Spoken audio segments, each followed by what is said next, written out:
Good evening, Spurs fans and fans of football in general. Welcome to another Dejispurs show.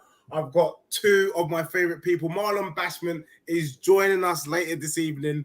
He's had some personal things, but he will be making an appearance. But we've got my brothers, Arthur. We've got my brother Zeus from the. Is it the six? It's the six, isn't it? Representing. Yeah. Welcome.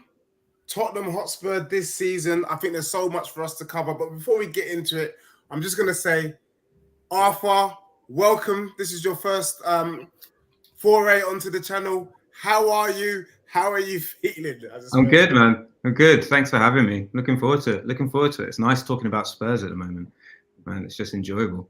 100%. And, you know, me and Zeus last season, we were literally getting battered from pillar to post with some of the dusty football that we were seeing from Conte. But it's a pleasure, Zeus. It's a pleasure to. I think this is the first time this season that we've done a show together. How we've waited so long for this to happen is absolutely crazy, because we were doing more shows when we were playing dusty football than when we are playing good football. But welcome to the show. How are you, Zeus? I'm good. I mean, everyone, I think bad football, right, makes you want to like tear your hair out and air your grievance out to somebody. But when it's good, it's like you're enjoying the moment. So, yeah, I understand why this is the first time we're connecting, but glad to be back. Yeah, no, big up. Enough respect to you. So, look, guys, I'm not going to lie. I'm not going to start shaking my bum violently like those dusty Arsenal fans. But 8 games into the season, North London is running things. I can't even lie. Arsenal has that ever happened with Tottenham and Arsenal top of the league after 8 games and no losses? Has that ever happened before? No, I don't think so. Well, we haven't had that. We've not had no losses after 8 games since like 1960 or something, haven't we? That is mad. That is mad up. And just so you know, big up to everyone in the chat here today. Big up to you. It's going to be a fire show because we're going to be really going in to Tottenham and giving you a real insight. Big up Gooner Forever. A lot of Arsenal fans in the chat today. Don't worry, there will be some shaking bums. Tottenham fans need to relax. Wasn't you top of the Premier League under Mourinho after 8 games? Yeah. Thanks, Gooner Forever. We were top of the league. But as my learned friend Arthur has just stated, we had lost the game. This is a different Tottenham, and we're playing a different style of football. But before we get into all of that kind of bluster, because there's going to be time for that, I just want your quick thoughts on the Luton game. So, Arthur, I'm going to come to you. That was obviously a tough game. I'm not going to lie. I was kind of worried. I had us to win 1-0, 2-0, and I had Johnny Palmer actually on my previous score. Yeah, and that was a good conversation. He was talking about the tactics, the low block, and I was kind of scared because I know historically Spurs struggle with the low block, but actually we managed to get through it. How did you feel? Do you think there's a shift? Are we more resilient as a team, or is this just kind of early season, new manager bounce kind of thing, which is what the other rival cronies would have us think? Yeah, no, I think eight games is too long for a new manager bounce. It's got to be more. There's more substance to it. There's and this is, going back to what Gooner Forever said about us being top under Mourinho. We all watched that football. We knew that was not going to last. We knew that was not the way to have any kind of long-term success, and we weren't engaging with it. We weren't enjoying the football, and now everything's so much more positive. And then we have a game against Luton, and everyone's doing the classic, Spurs are going to be Spurs sort of tag. They're going to look pretty, but they ain't going to be able to put up a fight. Yeah. And we were down to 10 men at half time. We were down to 10, and we weren't holding on to our lead. We went on and scored with 10 men. And yes, like Luton are obviously one of the poorer teams in the league. They've been just come up with a tiny, this is like kind of heaven for them being in the Premier League. But you still got to do it. And they did it calmly. And they didn't lose their shit when Basuma got sent off, which was a ridiculous sending off. But it happens. Like, it was ridiculous. Do you think he meant that? No, I think look, I don't know what it's like to play elite level football, right? But I've seen it in the flesh, up close. It's fast and there's a lot of contact. And I think he went there fully anticipating a contact and knowing that if he anticipates it, he's not going to hurt himself. And then that's why he stood up and just walked off. That he didn't even roll around like asking for it. He knew that he'd be found out. So I think it was a bad decision, but I don't think there was any intent to dive. I think it was a consequence of the defenders not actually putting their foot in. But the fact is, we then went on and scored a goal in the second half, and we showed real resilience. And I think that resilience has already been there.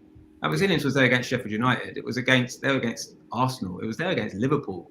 You know, when we were really, really struggling to deal with them when they were down to 9 men. So it's just there. It's running through the team, and they're not making a big drama about it. They're not talking about it. They're not bigging it up too much. You've got Madders every now and again saying something cheeky, but that's just his character. But Ange isn't doing any of that. He's just this, isn't he?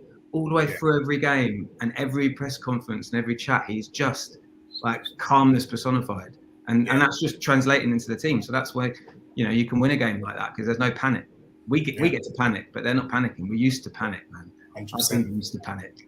100%. Nah, it feels good. I'm not going to lie. And I agree. I feel like there's something about maybe referees not seeing it as a dive. If you're anticipating that you're going to fall over, then naturally one wants to kind of protect themselves. It's something that we want. Don't get me wrong. I think the yellow was. I think he had to go. I think that we don't want that to go unpunished, really. But I don't think that it's malicious or intent, really, from Bissouma. I just think it was he made a bad choice, but I don't think it was choosing to deceive. Fair. Zeus, your assessment of the Luton game. Full disclosure, I missed the first half. It was 7:30 a.m. Out here in Toronto, and had a night out, so woke up halftime and saw that we're down. But I mean, I was looking at the post-game stats, and we ended up with 68% possession, right? And that is crazy. I mean, Luton are crap, but still with 10 men. Yeah, with 10 men, 68% possession is insane, right? And just the way we've been going this season, right? Just different types of adversity that we've been through. The Sheffield game, scoring late, or 2 late goals against Liverpool as well. 9 men Liverpool, still a tough proposition, right? They're just gonna sit back the whole time, and being able to navigate through all those things, it's very impressive, right? It's just, I want to say championship mentality, but say it. I mean, Ange Postecoglou wouldn't regard you saying it's championship football, we're going. Yeah, but it's great to see, right? It's great to see late wins, sometimes dominating teams, and getting through different difficult situations. So it's very, I set the bar very low beginning of the season. All I asked for was good football. That's it. And we're Ange just blazed through that. We're top of the league, playing great football, and showing resiliency, and it's awesome. It's a great time to be a Spurs fan.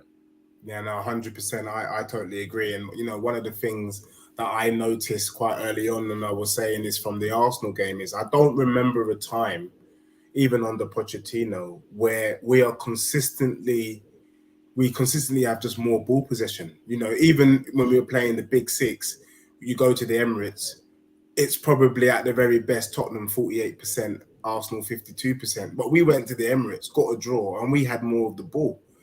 Obviously with the 10 men or 9 men against Liverpool, we ended up having more possession. But I'm convinced we would have had more of the ball in the way that we started than Liverpool. Do you know what I mean? And just seeing our team just have almost Man City-esque. I ain't wanted to say it so far, but the way that we are holding on to the ball, pressuring the opposition, you can see the panic in the opposition's faces. And I just feel like at the moment, everything just seems to be going well as well. So that's why I'm not shaking my bum too soon violently. I've got Anthony Herbert here trolling me, telling me about shaking bums. But the truth of the matter is, we've taken our chances, and at the same time, we have been slightly fortunate, I would say. I'm looking at the first half against Manchester United, where we're fortunate there. The added time, if we didn't have the World Cup added time this season, the Sheffield United game probably would have finished at the 93rd minute. that goes down as a defeat, but we've benefited from that. Yeah. You know, I'm not trying to put a downer on it. You know, we've had the Liverpool game, and then we've also had the Luton. Look at in the first half, we were doing some sexy football. I mean, Richarlison should have bagged the hat-trick in that first half. I mean, how he missed. I mean, I haven't kicked a ball in 10 years, but I'm pretty sure the first opportunity, even if it was my elbow, I would have got that ball in the goal. But I did bio for Luton. I mean, you're playing in the Prem. My son's 8 and can use both his feet. How he doesn't use his left leg to tap the ball in is a mystery. But who gives a damn? You know, we got the 3 points. But Arthur, Zeus, would you say there's a little bit... Have we also been riding our luck as well? Just being honest now. When reflecting back, we're playing great football. Yes, we're having possession. But has there been a bit of luck to... Someone said, I think one of the group chats I'm in, someone sent... you know, we literally beaten the bottom 4 teams, right? So Luton, Sheffield, Bournemouth, you know, whatever, right? But you can only beat what's in front of you, right? The minnows. And I was looking at Arsenal, who are second, right? They have 5 penalties. They've been awarded 5 penalties this season. I think the next we've had none, right? So, you know, people are saying, yo, we're lucky, etc., etc. 5 penalties is pretty damn high, right? That's a third of your goals scored. Yeah. So, you know, why aren't people talking about that sort of thing, right? Right? Yeah, we've beaten the bottom teams, some of them very convincingly. But you know, you can't be picking and choosing, saying, "Oh, this happened. You have this, you have that." It's just it's a legitimate good team, yeah, and it's a legitimately attacking team, which. Again, for me, was the minimum, right? This is what I wanted to see: attacking football, and we're winning. And you know, the players like Madison and what you know, they're really hitting their stride. We have so many new players, and they're like, you know, hit the ground running kind of thing. So there's something there, and I think that's down to the coach. Like I think Ange's tactics or personality is getting everybody to perform at a very high level with, you know, not a lot of time needed to gel. So. There's something there. Is it championship or top 4? That's the only question. Like, how high can you take this kind of thing? Fair. Awesome. Yeah. No, I don't think we've rode our luck. You know, I think it balances out. I think, you know, it's only 8 games, right? So teams move up and down the table really easily. The reason why those teams are at the bottom of the league is because we beat them. Like that's why they're at the bottom of the league. You know what I mean? So. Yeah, and if you're talking about luck, it's probably a little bit unlucky, I'd say, to lose the greatest player to ever play for Tottenham Hotspur 2 days before the start of the season. You know, and you look at Romero going off after 15 minutes in the very first game away to Brentford, with Brentford's record at Valley Parade last season. That's not good luck. So I think obviously every team gets the odd bit of luck, and then, but we are just responding to what's in front of us. We have overcome what could easily be described as poor luck in many games, from like losing Romero or whatever, having any decisions go against us. We overcame the difficulty of Sheffield United by just going and going and going and going, persisting. We've made it's just what you can respond to, and it's not that we've made our own luck, but we look like a team that will look at every issue as a challenge rather than a problem. Do you know what I mean? We look like a team that's going, right, this is going to be exciting when we fix this in the game. This is going to be exciting when we come back and win this. And that's like you said, Zeus, that's all from Ange. It's culture, isn't it? It's just it's so rare. I mean, it gets spoken about loads, doesn't it? Stuff like culture, but it's so rare for any fundamental culture shift in a big organization to happen so quickly. And that can only be down to Big Ange. So. Yeah, well, I think that timely, Arthur, I think you're saying, you know, because for me, I'm not going to lie to you. I was one of the Spurs fans at the beginning of the season who wasn't prepared to give Ange Postecoglou a sniff. You know, I talked about the fact that he won in the A-League, he won in the J-League, he won in the Scottish League. But we know that the Premiership is a different kettle of fish. And to be fair to him, I was watching a documentary, you know, when he went to the J-League, he lost his first 4 games at Yokohama or whatever. Do you know what I mean? He was struggling. Even at Celtic, he was when he went in, he started losing. And then they were talking about maybe. So what is, because 3 months, let's just be honest, is not enough time. I don't know any manager that's been able to influence a team the way Ange has. Even, what's his name, Eddie Howe struggled at the beginning at Newcastle. Is it the Ange factor? Is he that good? I mean, I watched the Spurs forum with the fans, and the fact that Daniel Levy, it's so funny because Daniel Levy, who appointed this guy, is even saying to the fans in the room that he didn't, people were expecting him to get a big name. I mean, the guy's sitting bloody next to you. You disrespect. I love this comeback. Postecoglou is a big name, mate. You know what I'm saying? It's just so mad. But he gets it all everywhere he goes. The one thing I can genuinely say, seeing how he's worked with our team, is that he's come from the bottom up. And he is really happy to be at Spurs. I mean, he looks at the facilities and he says, look, this is a great place to work. This is a great place to be. Now, what I want to ask you both is he that good? Some people have said that maybe the reason why he's getting the rub of the green or things are going well is because he's playing with better players. I'm not so sure I believe in that. Yeah, the Prem, the levels are different, but really? Is it really just as simple playing as against that? better players as well, isn't it? It's all relative. Like they're all playing against better players. It's not like he's competing in the SPL with this Tottenham side.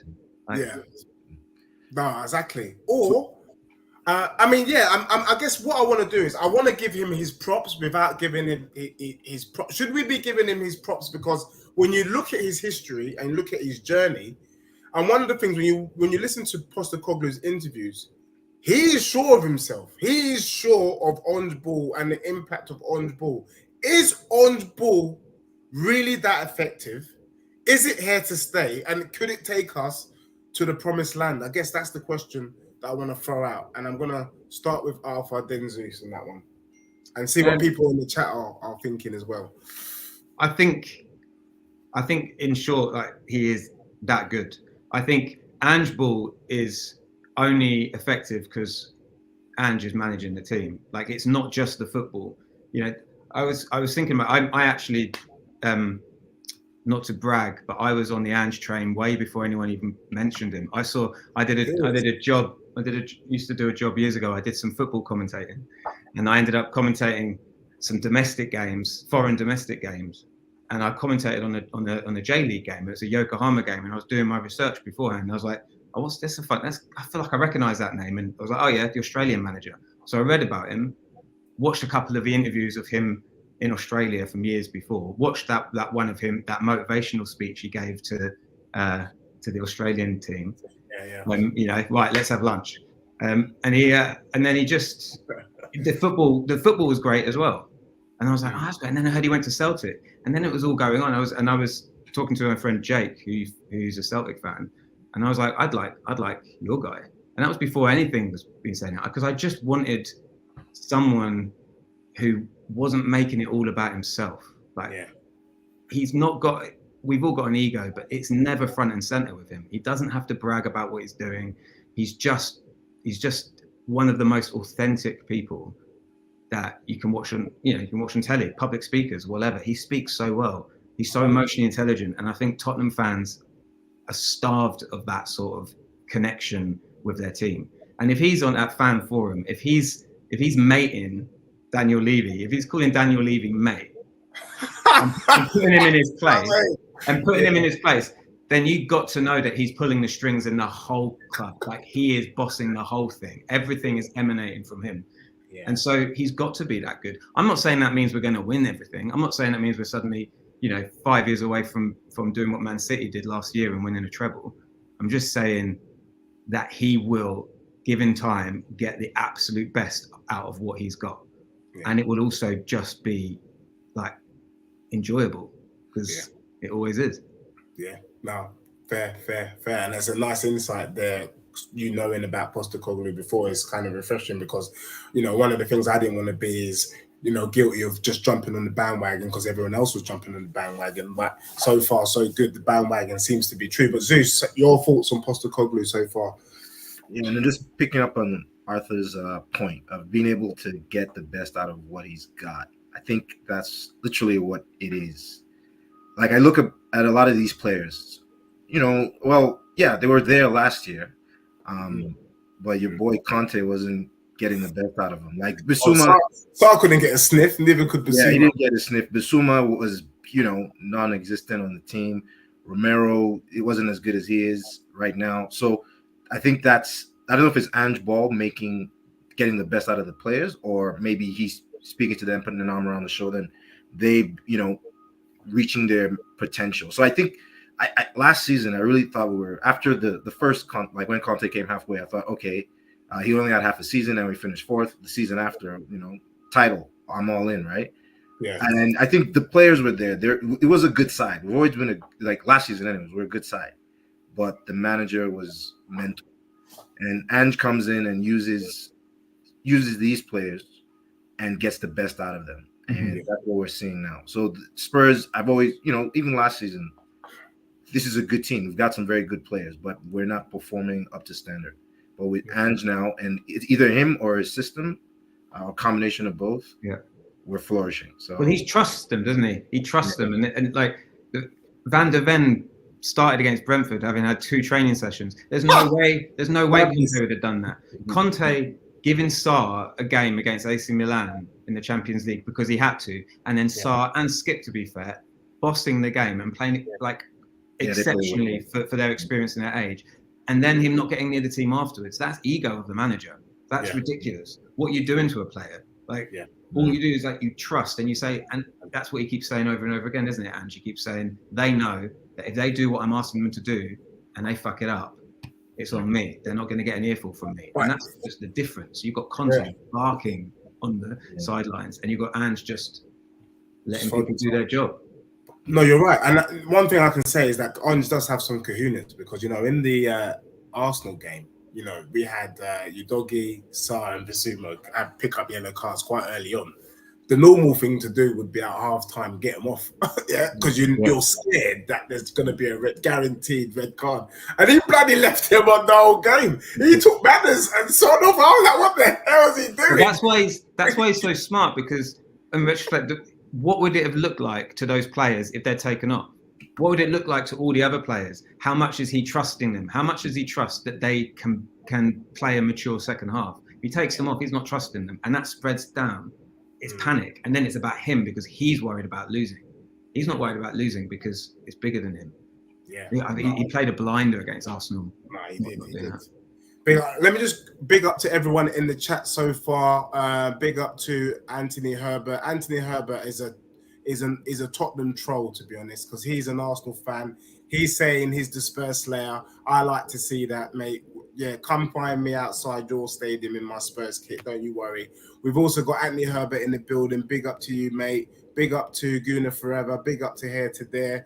And Delusional Westbrook fan. I think he's a Spurs fan. Big up to you, mate. Thanks for joining. And also Vin89 is in the building. Vin89 is saying Spurs fans shaking their bum violently for Ange. Of course we are. He's right.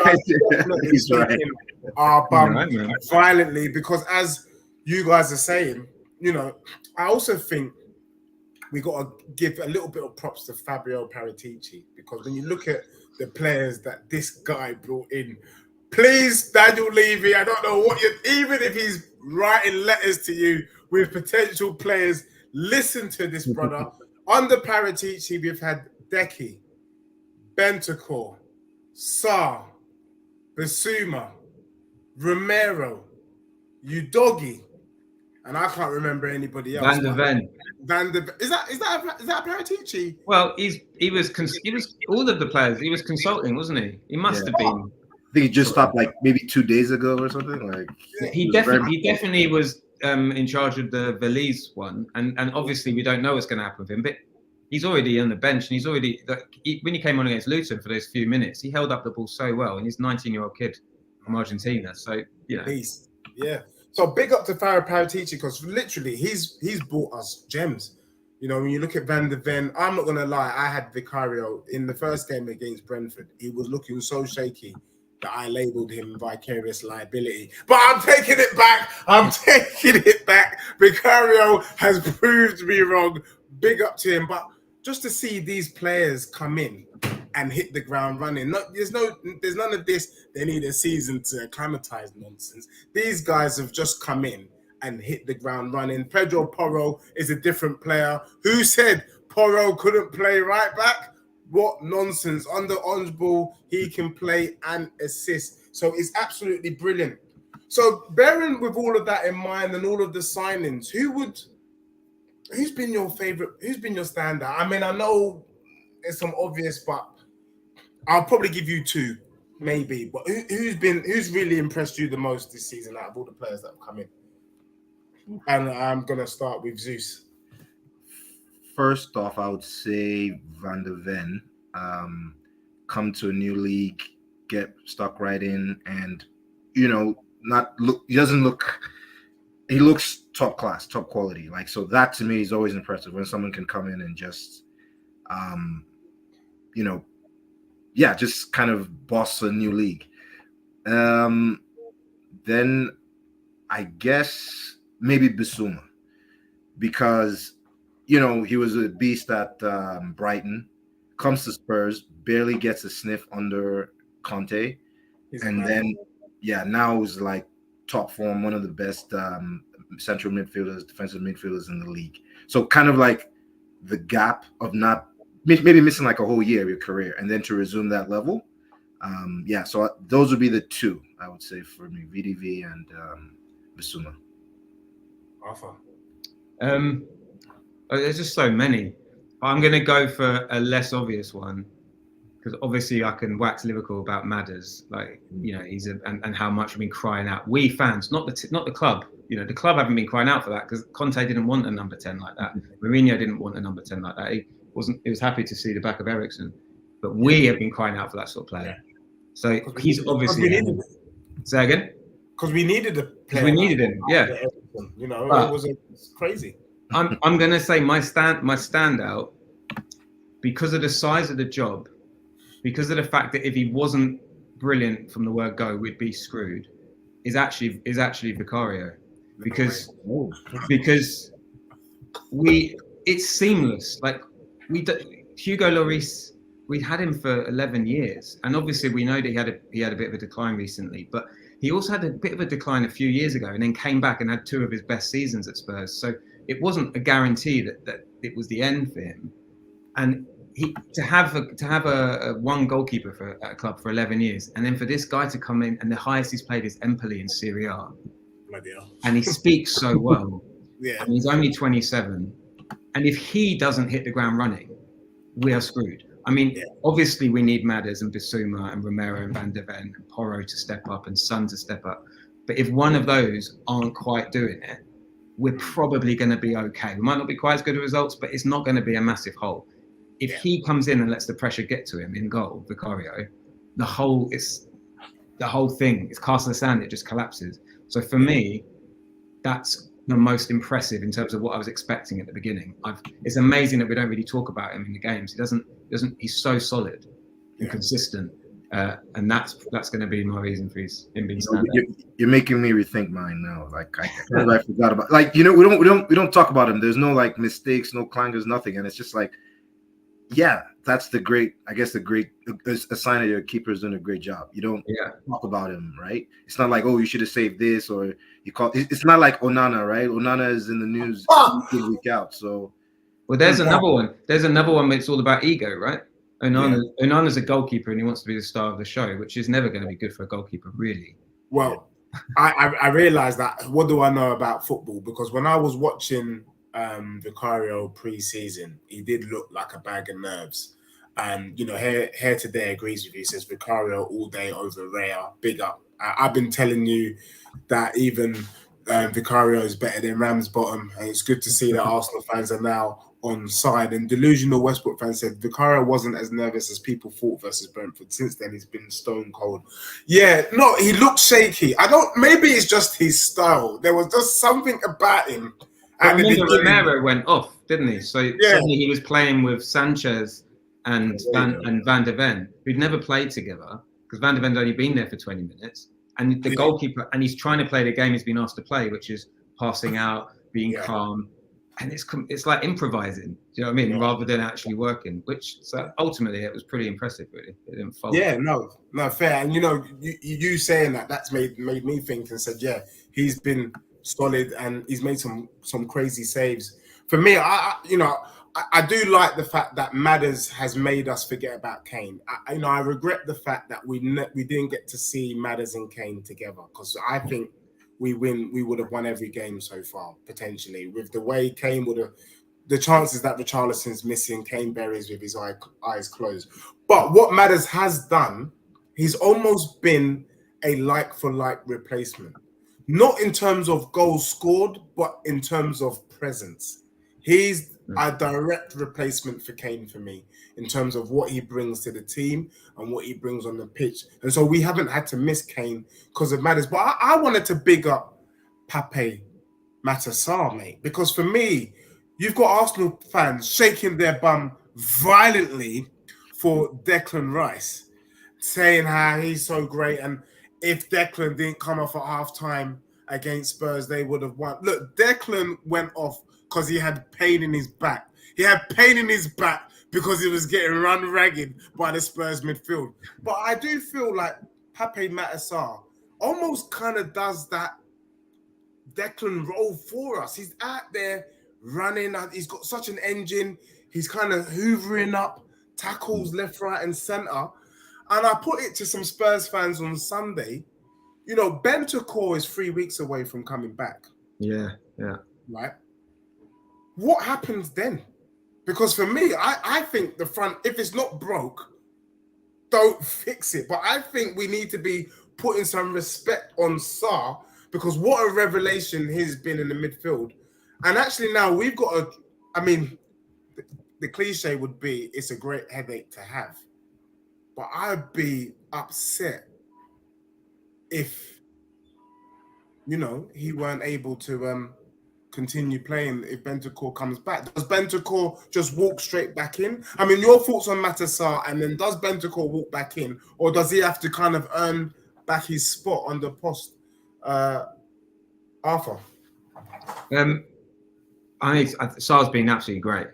He's a total joy to watch. He's smiling all the time, and we don't have a player like him. He does something that no other player does. His running and his pace and the way that he runs, the way he glides over the pitch on transitions, getting between the lines. He breaks the lines. You saw that even just that little one when he won the ball in the centre circle against Luton, jumped on it. And then you just drove straight into the penalty area, never losing control of the ball, not slowing down with the ball at his feet. And he's brilliant. And he's absolutely brilliant. I think Delusional Westbrook fan pointed it out. His touch isn't always bang on. Yeah. But he makes up for it with his energy and getting back and recovery. Yeah. I think with Bentancur, there's no way that after that injury he comes back after 3 weeks, in 3 weeks' time, and just jumps straight into the team. It's a luxury if those guys stay fit, our midfield three, and in good form. It's the luxury we have to bring in Bentancur in 60 minutes, bring him in 70 minutes, give him half, a quarter of the game, start, and then bring him back in. And I think ultimately, probably if everyone is at the top of their game, you would have Bentancur over Sarr, But we don't know what Bentancur we're going to get back after this injury. We don't know when it's going to happen. And we got Sarr and Bissouma going to AFCON. So yeah, bloody hell, both of them. Yeah, we are done for. So it's going to be Højbjerg, Bentancur, and you know what? I don't know why Spurs fans are giving Højbjerg so much stick. I quite like him. I thought he had an all right season last season under a dusty manager in Conte. I feel sorry for him. Because he will commit to whatever's asked of him by any manager. So he sort of became the player that represented Conte, but he was only doing what he was told. He doesn't play like that for Denmark. He was just being a good player and doing what Conte was asking of him. He can be a lot more adventurous and a lot more composed than we've seen him, because that's not what's been asked of him. He's no Bissouma, but it will be different with him in that 6 role when Bissouma's suspended against Fulham. Yeah. but he can still do a job there. He's still a quality footballer. Yeah, I agree. I agree totally.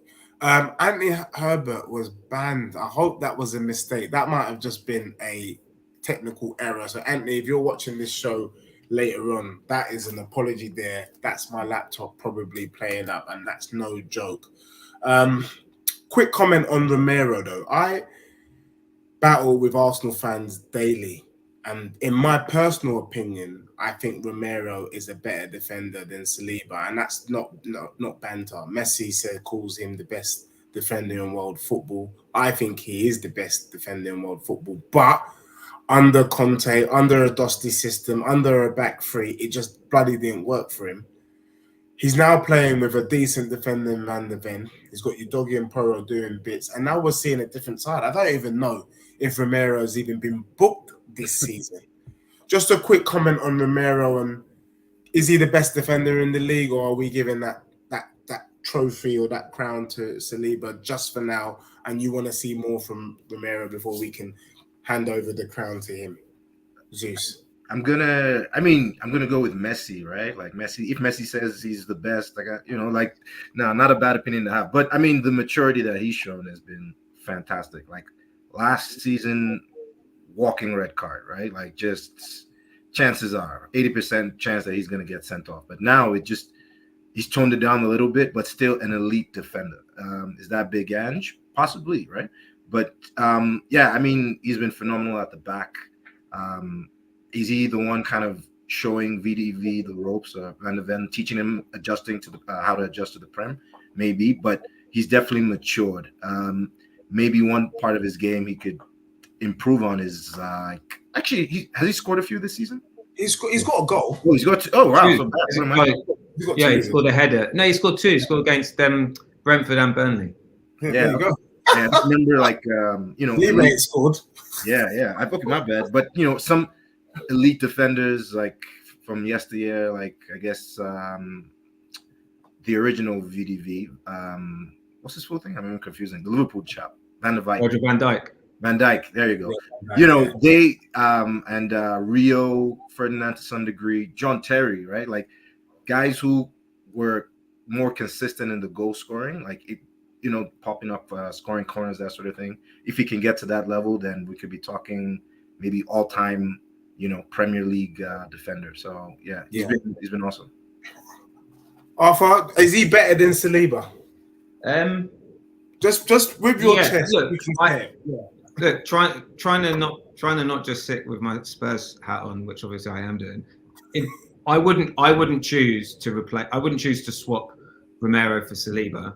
But I do appreciate that. I think Saliba had a really good season last year, obviously, because Arsenal annoyingly had a decent season.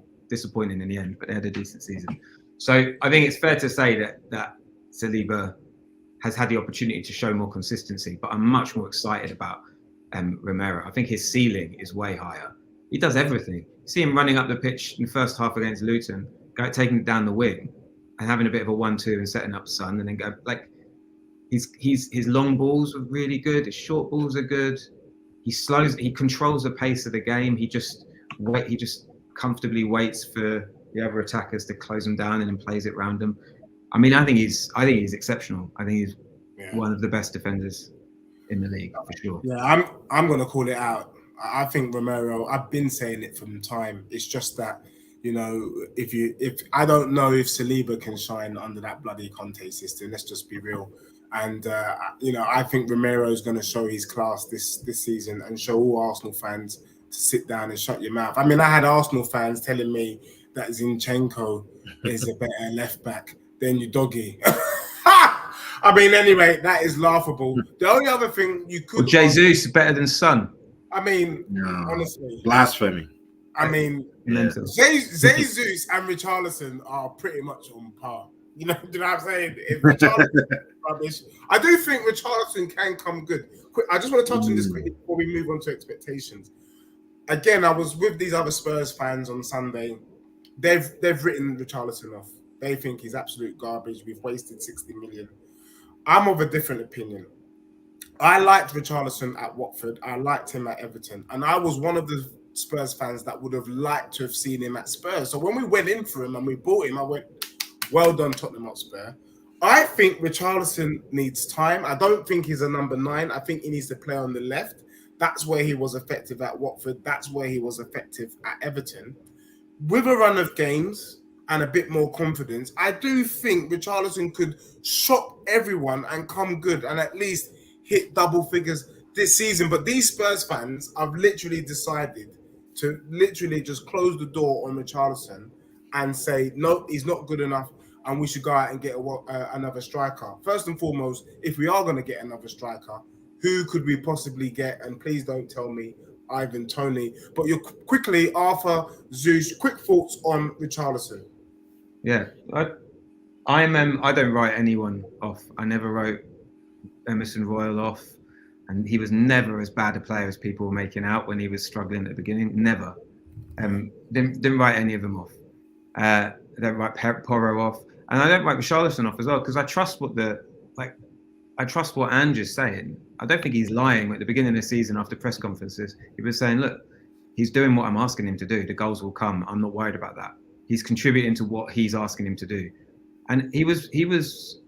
I thought he was pretty good. He was very good against Liverpool, actually. Pretty thankless task what he was doing against Liverpool, and I thought he was really good. Yeah. And you know, that was a glaring miss against Luton. That was terrible miss. But it happens, and it's marginal. And if it was marginally different, he scored the goal, we'd be having a completely different conversation. Oh, he scored a couple of goals in 3 games. Oh, he's turning a corner. I think we're too quick to dismiss people, and then we get surprised when we have this amazing story when someone's saying, "God, is it Ange that's turned him around? Look, he scored eight goals in 8 games. Is it Ange?" You know, these things happen. There's quality in there. I think he just needs to get on top of his emotions running him. Yeah. He's obsessed with scoring, and I don't think that's what he's been asked to do, actually. He needs to chill. I agree. Welcome, Anthony Herbert. You were mistakenly banned by my dusty little finger. So sorry, but welcome back in the chat. Zeus, quickly, because I need to, because Alfred will need to go in about 5 minutes, and I've got one more question, but your thoughts on Richarlison? It's rubbish. Get rid as soon as Really? 20 like that mix was horrendous. That was like Yakubu at the World Cup kind of thing. Like I don't know, man. You play football all your life. Like that's what you do. You know what I mean? To miss that, I was like, nah. You have flashes every now and again, you know, pop up with a goal. But last season, like this is Soldado level, man. Like this is like no for 60 million. He's killing me. I can't get no, man. This guy is get him out of there. Throw Valise on when we need a goal. Like this guy's no, he's not it. Man. Well, look, I think the fans are split. Richarlison, I know you watched the show. Let it be known that myself and Arthur, we supported you when you were in the mud, all right? And we think, we know, we believe you will come good. Just make sure you come good. Look, I want to quickly touch on for the last 5 minutes what our expectations for Spurs are now that we've had the 8 games. We're top of the league. We have not lost. The one thing I want to say is we have been there before. The 3 other times we were top of the league and we had the break, we came back to a total disaster. I think the most recent being under Mourinho. And then I think we pretty much took 7 points in the next few games. It was just ridiculous, you know, the next run of games until the kind of Christmas break. So, Arthur, I'm going to come to you because I know you got to go first. Your expectations for the season. Should we be slightly worried, though? Because we have been there before. Are you slightly nervous that we could turn up in a next week and fucking lose to Fulham and then another dusty draw against Crystal Palace? Or do you think, actually, no, this is slightly different and we should have more faith and we should be looking up? And if we're looking up, then that means we're in a title challenge. I think definitely the latter. Definitely the latter. I'm not nervous that we'll get beat against Fulham. It could happen. But you know, Man City got beat by Wolves. It's not that in itself wouldn't be a failure of everything, and we'd have to go back to the drawing board. It's not as drastic as that. I think, you know, my expectation I don't really have an expectation of where we'll finish. Like my expectation, and without trying to sound like what Ange says, is that I just want to see us compete in every game, like compete, like try and play our football in every game. Because I don't think we'll win the league this season. I think we could absolutely be up there, but I don't think we'll win the league this season. I think our squad isn't deep enough, and I don't think it can be deep enough. We can't just build a squad overnight.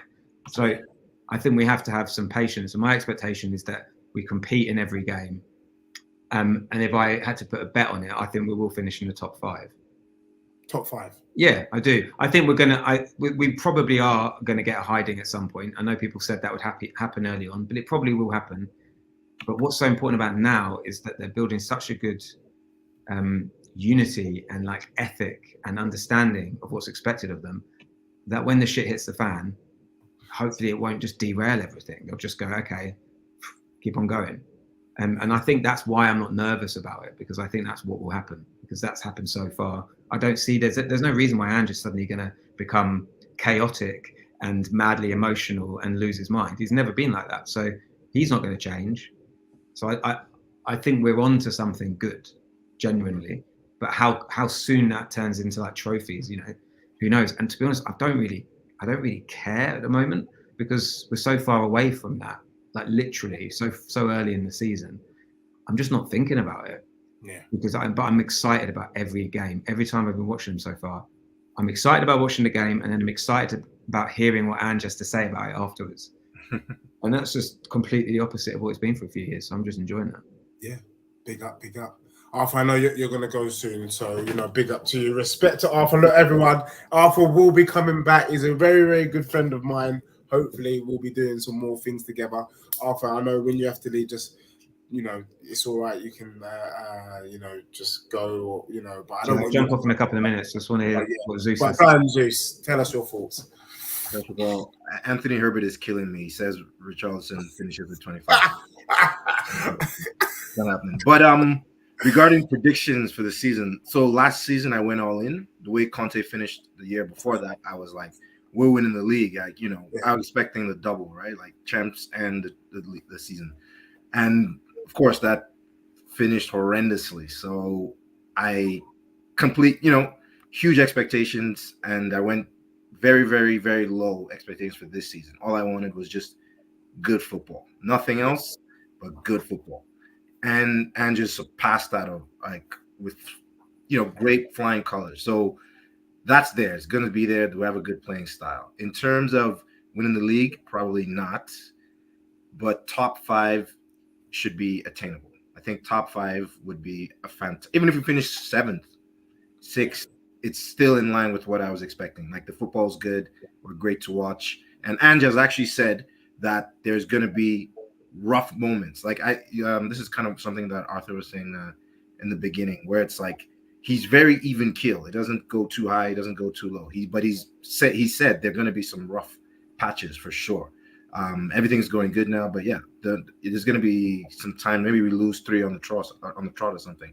So yeah, top 5 is what I think is attainable, and it would be a fantastic season. Like, being all that happened last season and Conte and all that crap. So top 5 is optimistic about top 5. Yeah.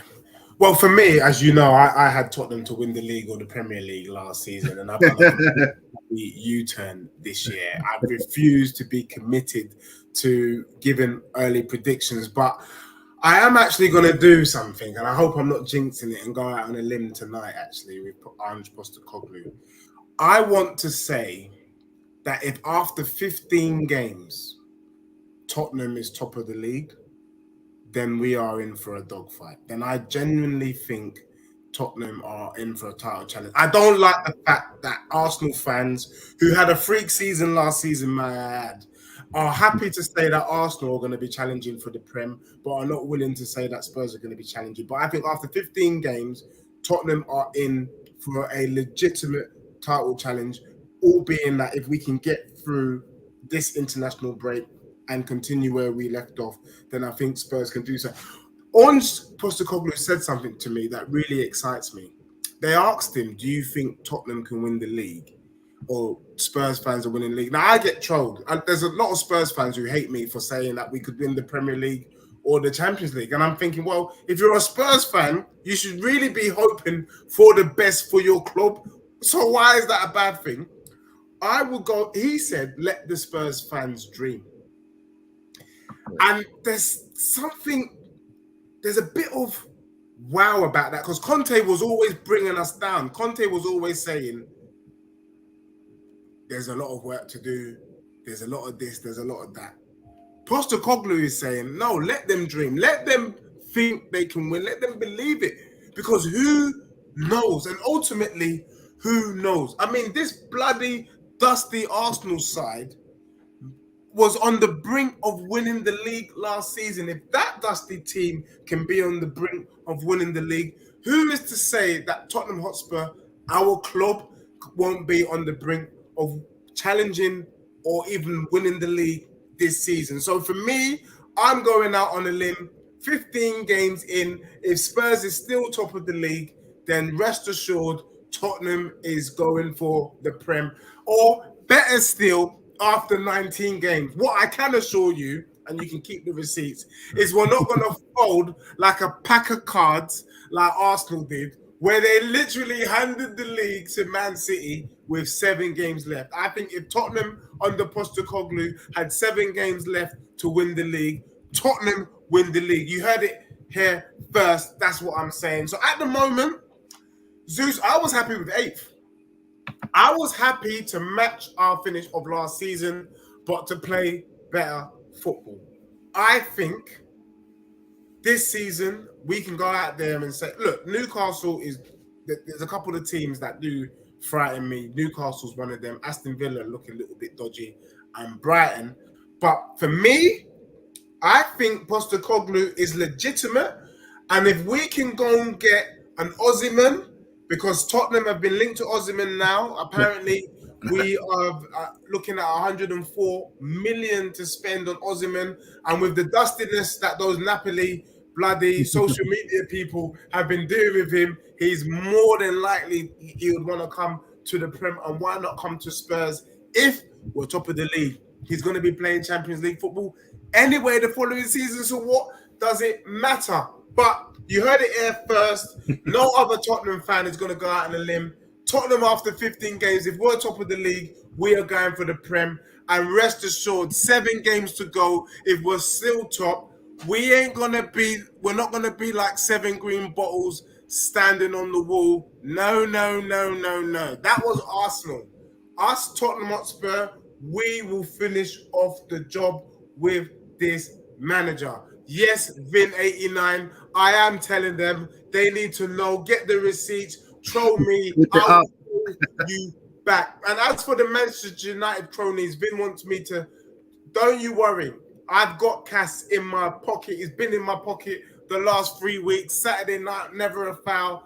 I will be chopping up Cass.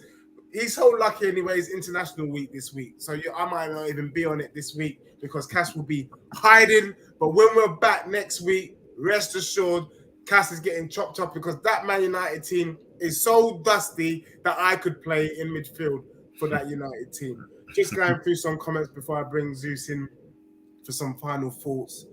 Please, peeps, smash the like.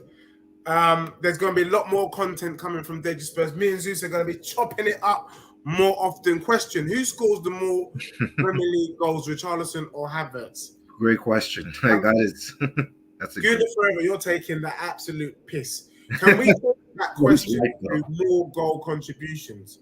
Because if you say more goal contribution, it's obviously Richarlison. The fact that you've got the audacity to put Havertz and Richarlison in the same boat, you are taking the flying piss. If you're going to compare Richarlison to any player, please compare him to his compatriot Jesus, because for me, Jesus and Richarlison are on par. And you know what, Zeus? You know what's so funny? I said 3 or 4 games in that Arsenal and Tottenham were on par. And Arsenal fans trolled me. They were like, what are you talking about, Dej? Blah, blah, blah. We're not on the same level. Hello? Hello? North London, mate.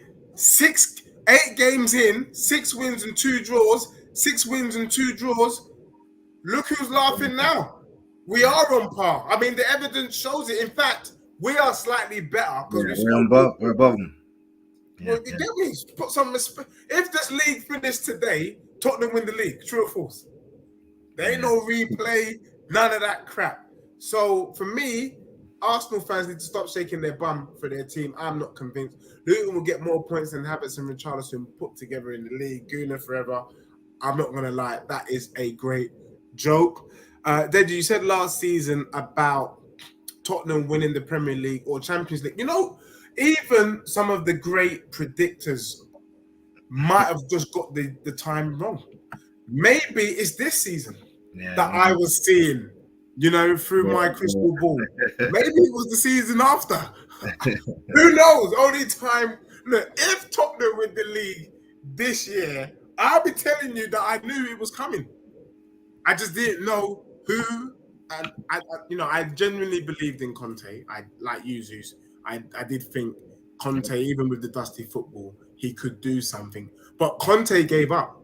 That's the reason. He actually gave up. He, for whatever reason, just couldn't hack it no more, and he left. But I do think maybe. But Here to There says, that's reasonable, Deji. Let's see where we all are in January. Here to There, I just hope that your team is still with us in January. Don't fall away from the title challenge. Don't start feeling the heat and getting hot. You know what I mean? Make sure you stick with it, and we'll see you at the top, baby. That's how we do. Deji, if you're in the mix, we'll leave you do the right thing and spend in Jan. That's good. Zeus, can we with the current squad, can we get it over the line? That's a great question. Current squad, I don't think so, because if you need to switch it up, like Maddison leaves, if Maddison's not on the pitch, like attacking wise, I don't think things click. Lo Celso is not. Yeah, I don't think he can come in and like replicate and create as much and give you anything else. So I don't think the current squad can. It needs something else. You need some other type, something else, like some like other. What though? Like what? Because there's not much out there. There's not much out there, no. But I don't know. You just need maybe like some young, like who's that guy?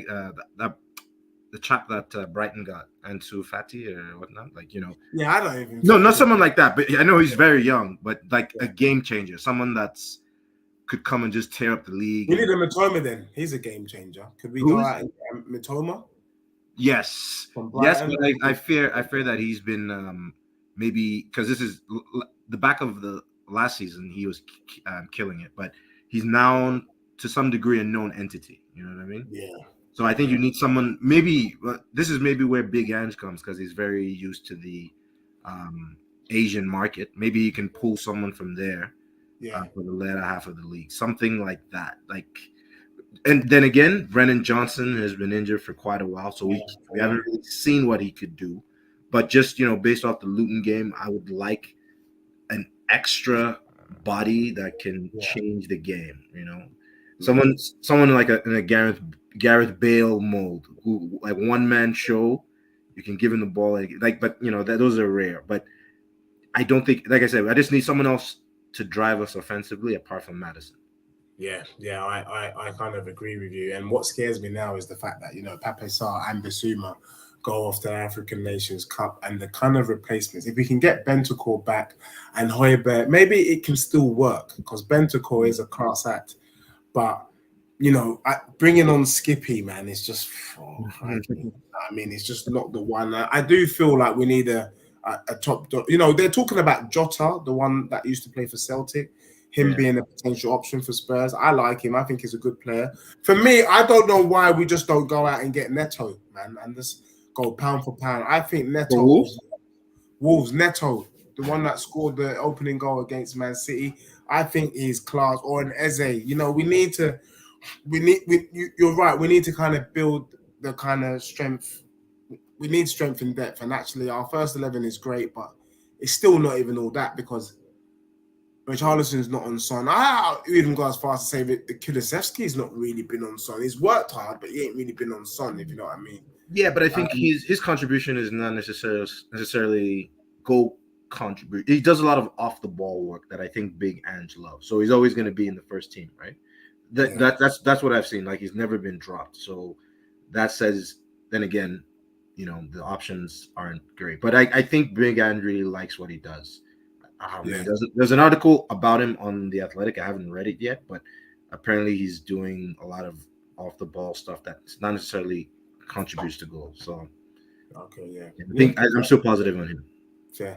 I mean, I don't give a damn about Chelsea, to be honest with you, Vin89, and also here to there. Suck Chelsea. Who cares about them? They're not part of the big boys. It looks like Pochettino might have got them singing, but to be honest, Ange has kind of shown us there's levels to this thing. So am I scared of Pochettino and Chelsea? No, not really, because we've got past bigger hurdles. For me, Liverpool is a bigger test than Chelsea. Arsenal's a bigger test than Chelsea. Let's just keep it real. And let's just be honest. Arsenal will make light work of that Chelsea squad. And if Arsenal can make light work of Chelsea, then Tottenham can make light work of Chelsea.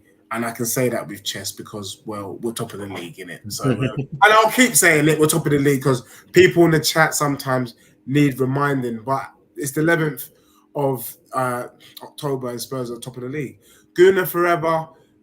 Postecoglou is retired from winning silverware by being the new Tottenham manager. I'm not sure how you could say that, Gunnar forever, when my team is above your team.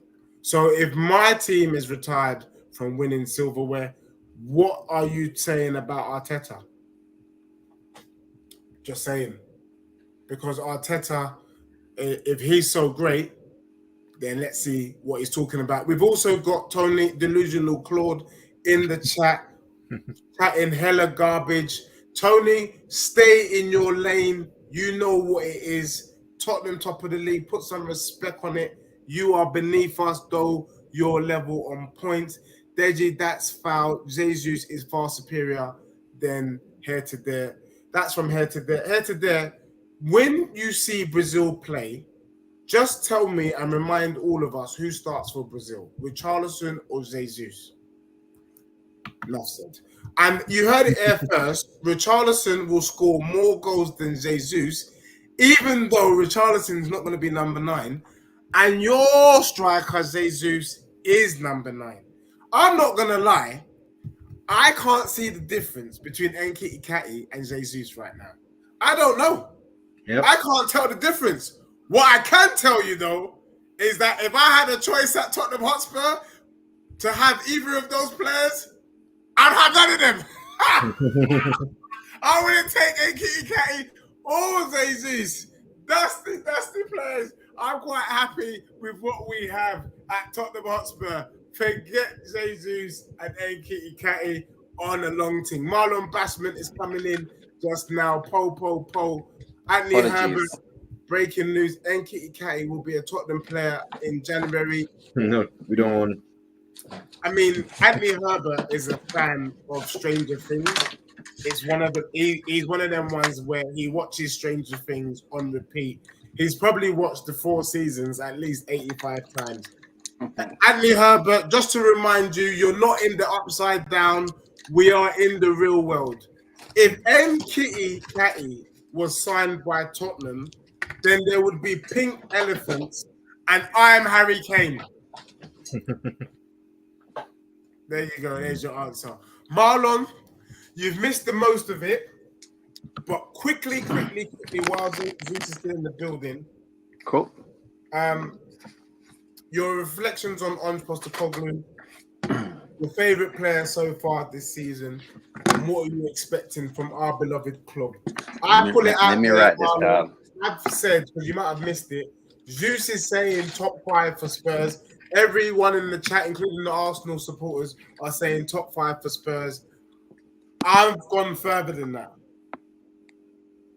I've decided to say that if Tottenham is still top of the league after 15 games, then we're going for the juggernaut. We're going for the promised land. So, quickly, Ange Postecoglou, favourite player so far this season, and your expectations for the season moving forward. Favorite player? Can I say players? Yeah, I had Sarr and Vicario, I think. We had 2 apiece. Yeah, we had 2 apiece. Oh, 2.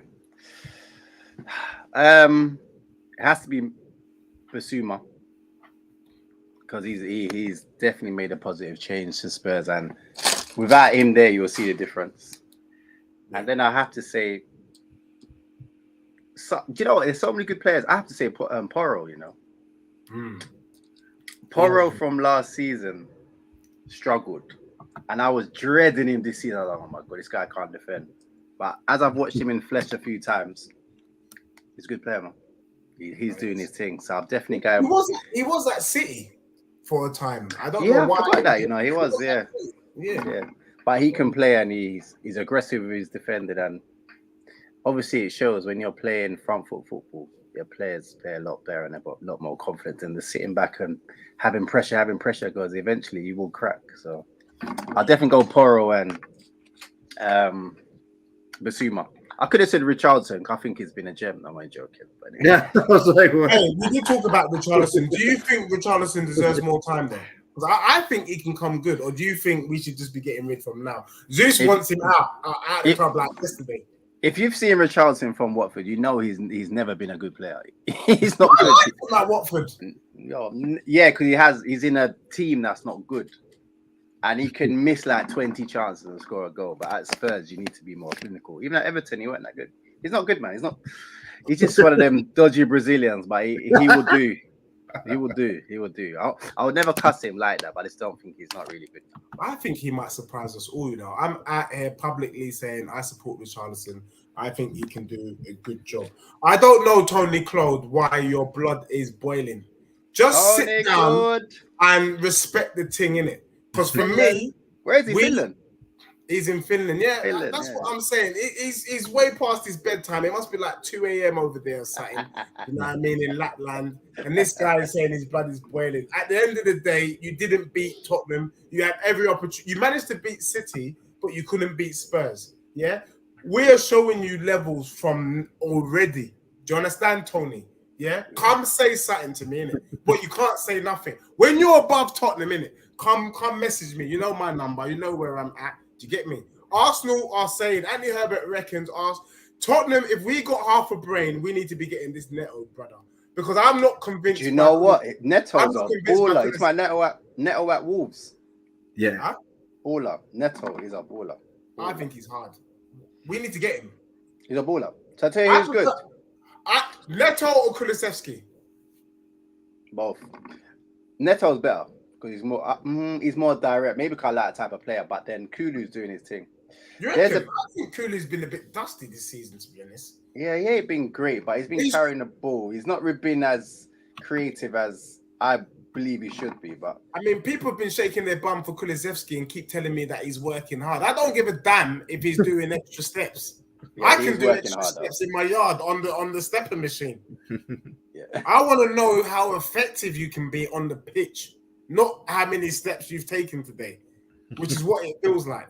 Steps does not equal good performance, in my view. So I'll tell you who's good. There was a player that was at Brighton the other day. He got man of the match for tearing out Liverpool.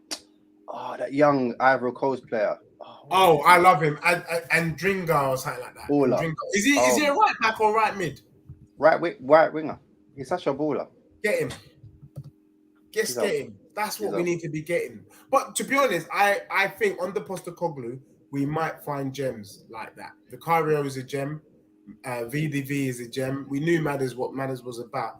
But I do think that Postecoglou has it in him or within the structures to find these type of players moving forward. So you said Porro and you said Basuma. On Postecoglou, what's your thing on Postecoglou so far? Is he doing obviously he's doing a great job, but is he legit? Or is this just new manager bounce? Everyone's on the milkshake, everyone's shaking their bum violently because last season was so dusty, or actually because I was gonna ask Arthur when he was on the show, and I'm gonna ask Zeus, but if you had a choice now, would you take Pochettino now? Or do you think Levy made the right choice in bringing in Postecoglou? Marlon.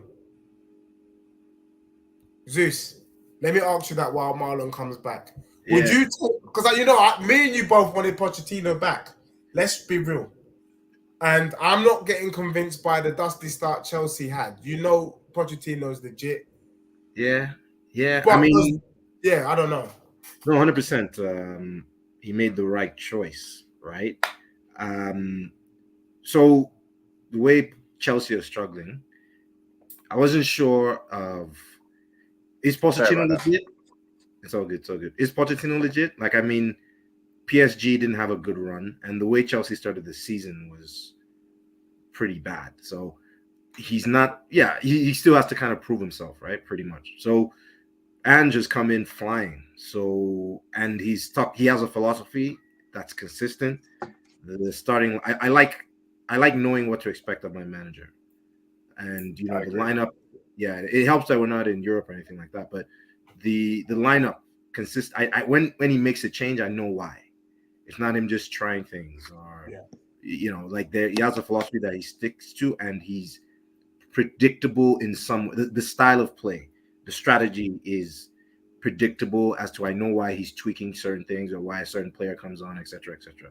So I like to see that in a manager, and this is only his first.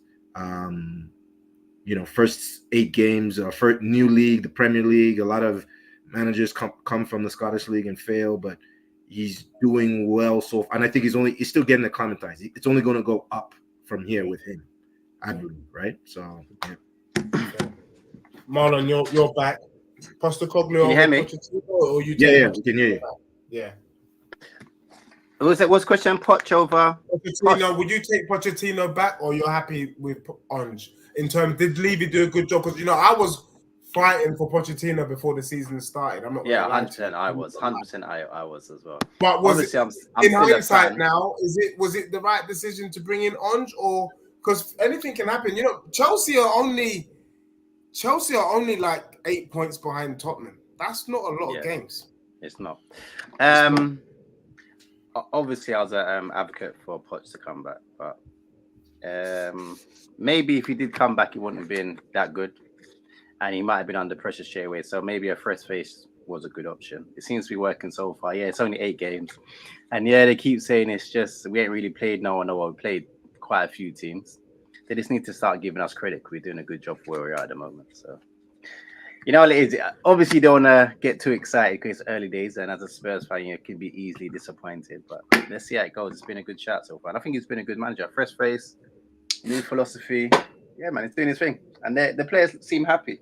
But I just want to see how they do when they lose a game. Bro, he's It's doing that his thing. back. He's doing his thing because Arsenal fans will tell you this is the greatest team since sliced bread. This is the title-winning team. And excuse me. When I look at the table, we've done better than Arsenal. We've scored more goals with Arsenal's best team. You got Martinelli, you got Saka, you got Trossard, you got all of these men them, and we've still scored more goals than Arsenal. Both teams haven't lost the game. We've played each other as well, so we ain't even got to deal with the fact that we still got to play each other. We've gone to the Emirates. We took a point from them. Should we start shaking our bums violently for our club? Not yet. You know what it is? They keep saying we've had a favourable draw so far, so we haven't really played. Other than the Arsenal, Liverpool, and Man U, we've had easier What do you mean? teams to play. No. Can I just stop you there? That's the excuses I hear. You can't have a but from Man U, Liverpool, and Arsenal. No, it's true. How can that be? That's the maddest thing. This is the top 6. We've played 3 of the top 6 and taken 7 points. That can't just be a but. No way. Respect the team. Do you know what I mean? Respect it. We could have won at Arsenal as well. That's true. They don't respect it. They're not respecting us. It's a fact. And Zeus made a point before you came on that Arsenal, 5 of their goals have been bloody penalties. Yeah. I mean, they should be people like Tony, Claude. What 5 of their goals have been penalties? 5 of their goals have been penalties this season. They should be ashamed of themselves. I never know that. Okay. Coming out and taking their bums violently. We have zero penalties awarded. So no pen. Yeah. Do you know what I mean? No pen. Deji, yes, I'm just going to Gunnar. Deji, yes, Tottenham did finish above Arsenal. but we still won trophies, unlike your club. Yeah, I mean, when you're talking about trophies, if you're talking about the trophy that I bought from the store in Walthamstow, the one where you can buy a trophy for £2, £2.99, then yeah, knock yourself out, Gooner Forever. I'm gonna send you in the chat that store. We can all buy ourselves trophies if that's what you're talking about. We've also got Vin89. I'm a Chelsea fan, but love this guy. He is Joe's. Big up to you, Vin. I'm not even gonna lie to you, yeah. I refuse to talk to any Chelsea fan until you guys are in the top 6. I think Pochettino's gone there to do an inside job. So don't start shaking your bum just yet because you got a couple of wins. Because I think Pochettino might just do the dirty of dirty. And you might just go finishing in the bottom half of the table. That would give me jokes with the amount of money that you man. To be fair, that Chelsea team, if they ever gel, it can be pretty dangerous. Even though it's Black Man FC, but if they ever gel, France, Black Man with plaits. It's France, isn't it? It's France. It's the France national team. They got a good team on paper, but let's see. Yeah. What's the other thing? So you done the manager. Yeah, we done the manager. Players. There was one more thing. Or where will we finish? Well, not really finished, but what's your expectation?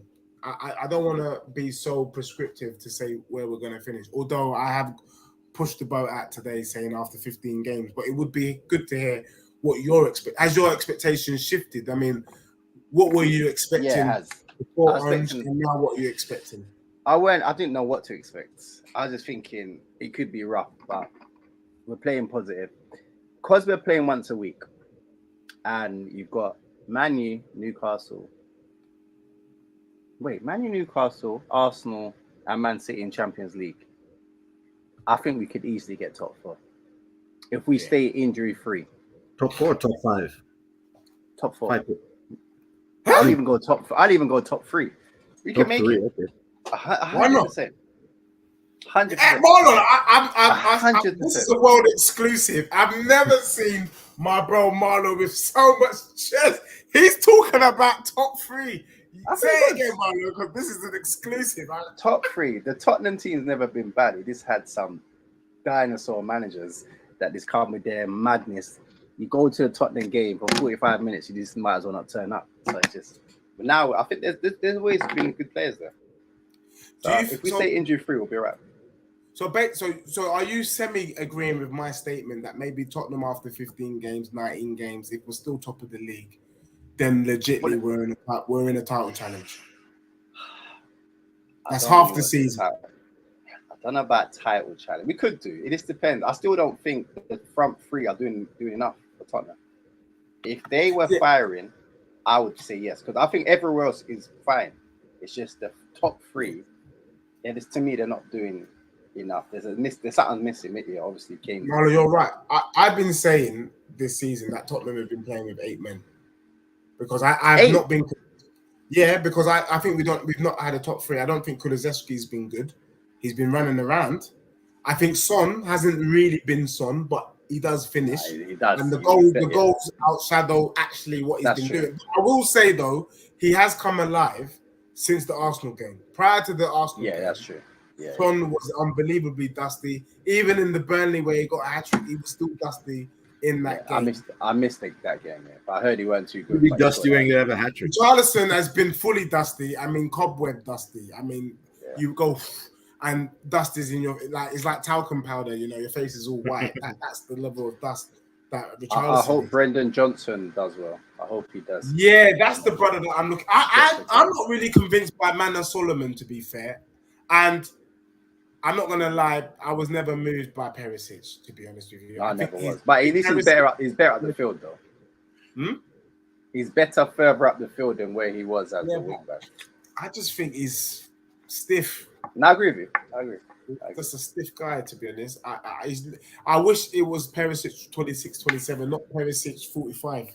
I just feel like there's a big difference. Big up. I'm just getting more comments from the chat, and then we're gonna wrap this up. In Hair to Dare seems to be offended. He says, "Indeed, Tony, Deji has gone too far. Nkitty Catty is not on Jesus' level, but our manager keeps playing him and putting us in this position." No. Ain't he still young? No. Ain't he still young? Like nearly 25. Yeah, he's like 23, 24, and Kitty Catty. But Like 24. I'm not going to have Arsenal fans come on this show and pretend they know the job better than Arteta.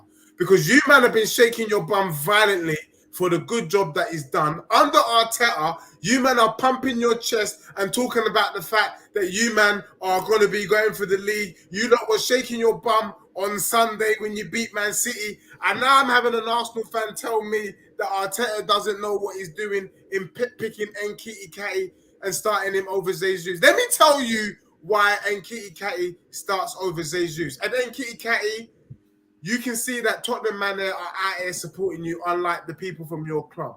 The reason why Nketiah starts over Jesus is because Jesus is dusty. Dusty.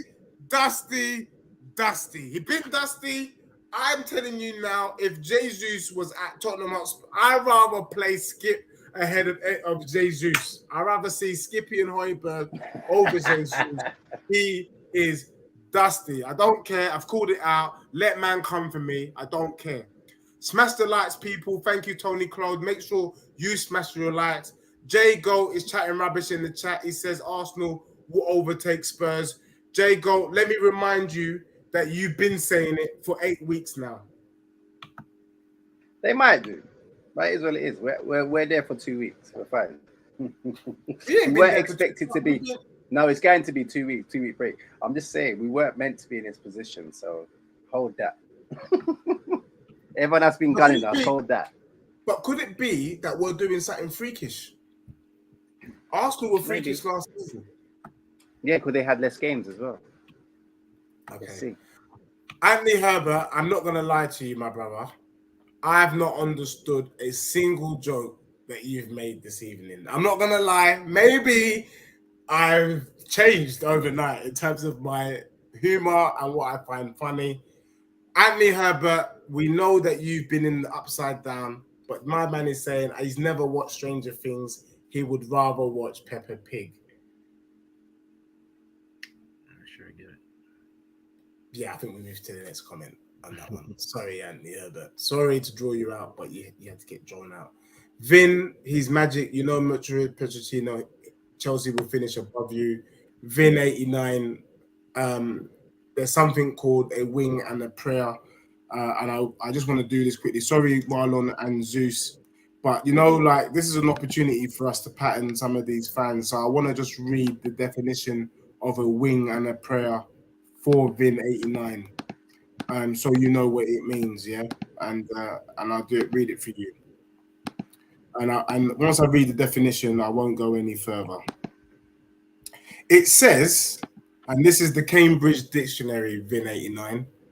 If you do something on a wing and a prayer, you do it hoping that you will succeed, although you are not prepared enough for it. Yeah, let that sink in, my brother. Let that sink in. You are hoping Chelsea will finish above Spurs. Really deep down, you're not confident that they will. I think Tottenham finished above Chelsea last season in our dustiest of seasons. And right now, we are 9 points ahead of you. There's levels to this game, and you need to catch up with the levels. Quickly, last one, comments. Deji, we have a title winning level defense, haven't played our best forward line midfield yet, and we're still level with you. Same for Spurs. You just heard Marlon and Zeus tell you that we ain't got a front three. Mans have been playing with 8 men. Sucking those apples. You know what I mean? Like, those are facts. Do you get what I'm saying? Half of our squad, this is the first time they're playing in the Premier League. Your doggies just started. Van der Ven just started. Vicario just started. Saar just started. Basuma just... Come on! What are you saying to me here today? There's nothing you can tell us. There's nothing you can tell us, baby. Nothing. Marlon. They just need to give us the respect and give us respect. The only thing I will ask you, Marlon, as we close, I did talk about with Arthur and Zeus earlier that I do think there's been an air of luck about some of our wins. If you look at the Man U game in the first half, we could have got. Yeah, Man U had chances. It's not. There is luck. There's always luck, though. You could argue maybe the Liverpool game, even Luton, Adebayo, if he uses his left leg, maybe we're 1-0 down. That miss was shocking. We had the VAR incident against Liverpool. Do we deserve to be top, or would you say we've had more luck than skill? You create your own luck, and your position shows where you deserve to be. So I wouldn't say luck. Sometimes you create it just for being in certain positions and things. But yeah. We're there because we are the top team in the league at the moment. That's right. People need to just put some respect on it. We are the top team. Oh, look, everyone's praying for us to fail, boy. Look at that. I don't know what their beef is, to be honest. They should just suck themselves and just focus on their own teams. You get me? Like, why are you focusing on my team for? That don't. Hair to there says no, Deji. Many of us have been consistent with our critique of Arteta. I admitted Arteta got schooled, but Arteta has much to prove. Yeah, no, I'm not gonna lie. You're one of the only few Arsenal fans that isn't shaking their bum for Arteta. But what I am trying to say is, when you look at it, Marlon's just talked about the table don't lie. He got you to second last season, and this season you're second. So we can safely say Arsenal's the second best team in England at the moment. Again, still they are now. Statement, isn't it? So who's the? What do you mean? You're saying they're still seconds. Who's the top team at the moment? Bruv, the table don't lie.